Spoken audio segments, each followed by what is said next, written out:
Welcome to our channel. Today we how to configure Backendless for no-code data and auth, beginner guide step by step clearly. Start by navigating to the Backendless website. Create an account if you haven't already. Log in to your Backendless dashboard. Once logged in, select Create App to start a new project. Choose a name for your app and select a development plan.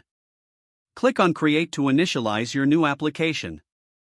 After your app is created, go to the Data section on the left menu. In the Data section, click on Create a Data Table. Name your data table according to the type of data you want to store. Define the columns for your data table, specifying the data types for each column. Click on Save to create the table.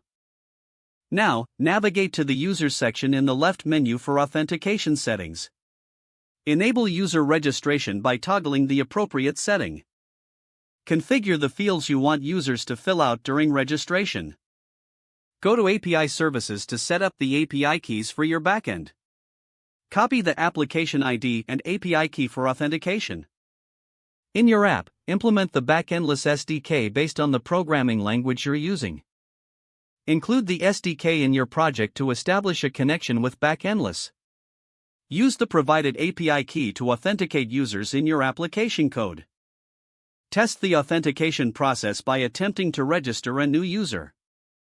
Check the data table to ensure the new user data is being saved correctly. Review the documentation for any advanced features you may want to implement. Now your Backendless setup for no-code data and authentication is complete. If the page does not load, refresh the browser or try again in a private or incognito window.